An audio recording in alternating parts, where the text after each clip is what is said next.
this is your instructor Joy. Thank you for watching. So I will be answering 2 subscribers' questions today about bow arm and bow hand. So first question is, how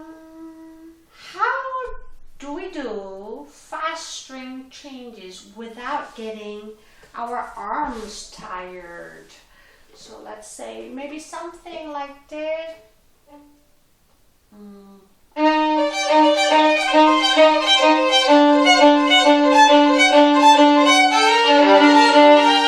So there's a multiple string crossings. How do we do that without getting arm tired? Trust me, all of us, everybody had to test and then try many different things until we find it. So it's totally okay just test different things until you find what you like. But asking the questions is a good start. So the way we do it, when you have a multiple string crossings, whether just between 2 or all 4, good idea that my first suggestion would be try to use shorter bows. If you use long bows, it's just more exhausting. Often when it's fast passages, when it comes to fast passages, often we have to play with a less bow, so rarely whole bow. So try to reduce the length of the bow you use, see if you can do. So what I'm doing is just this much.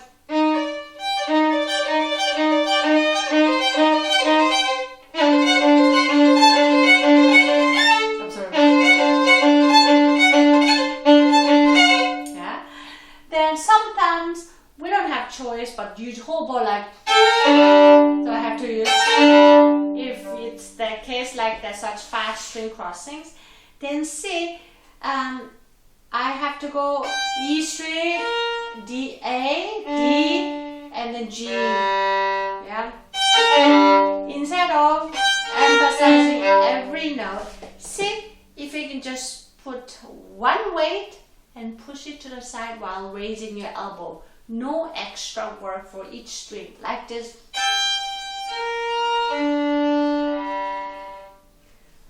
This would be ideal, so just put one weight, one impulse, and allow to keep going without much extra work, just simply raising your elbow so that you can be on the right string. Yeah. What you should not do is this. Try like accenting every string change would be just waste of energy. Not only it makes us tired, but also it doesn't sound good. So first one, give a little impulse or accent if you like, but then relax and just adjust the elbow so that you can be on the right string. Yeah. Same idea. Use very little bow here. Then when I go up, even though I have to use 2 G and D and A and E, but I don't put too much weight. I just put a little impulse on G string, and then I just keep carrying on up bow without much force. All I have to do is keep moving my arm upwards with the right height. Yeah. It sounds so bad, and then it's less work too. That's one way of doing it. And also when there's a lot of string crossings, often we tend to use too much shoulder. Shoulder plays very little role, almost none. So let's say here,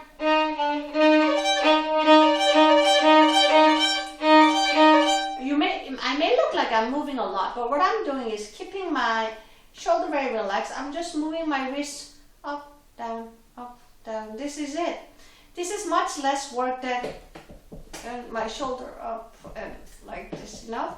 Probably you don't mean it, but a lot of violinists, including myself also sometimes, I have to correct myself.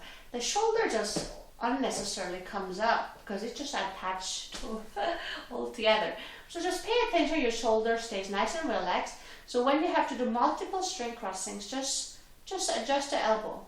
And if you're playing, let's say in this case, In this case, I'm playing D, A, and E string.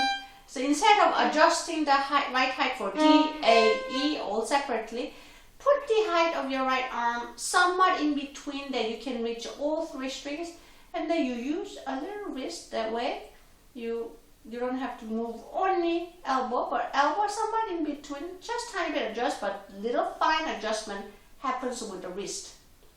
Yeah, therefore your arm will not get too tired. That's one way.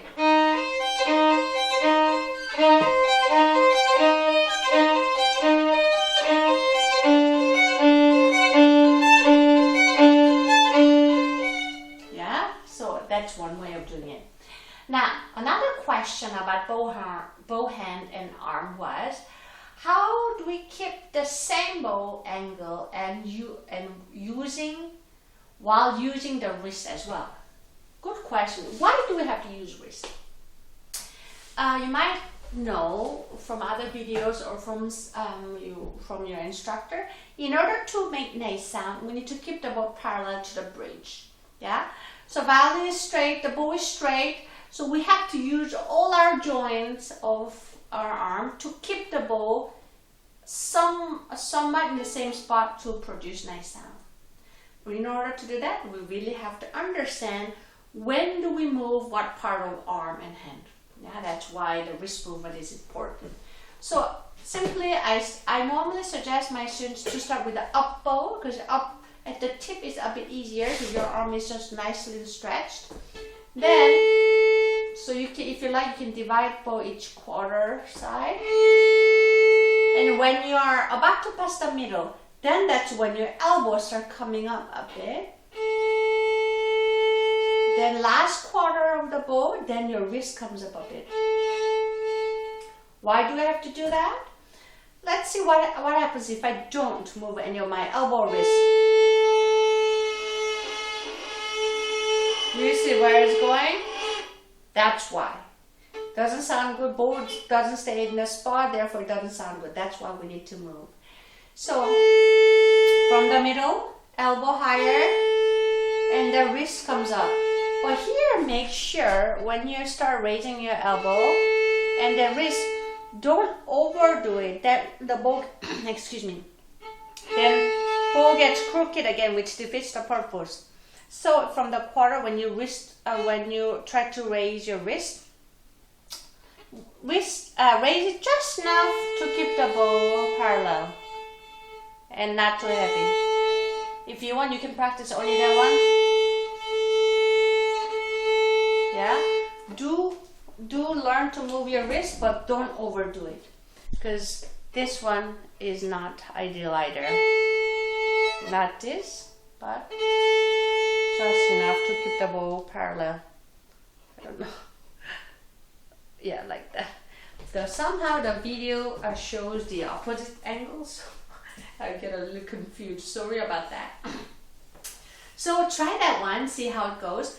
But sometimes simply, excuse me, simply leaving the repertoire to the other side for time being, and just practicing open strings, understand how your arm moves and what's the best way to keep the bow parallel to the bridge. Just simply spending 3 to 5 minutes a day will make a huge difference, yeah? So that may be like, I've been playing violin already quite a while, or why should I do that? But you know what? I've been playing violin for all my life, ever since I was very little, and I still have to do that. And it's always worth it. Beautiful sound is always something that everybody could appreciate. Yeah? I hope this video was helpful. Thank you for watching. Please remember to subscribe and share my videos. Hope to see you again. Bye-bye.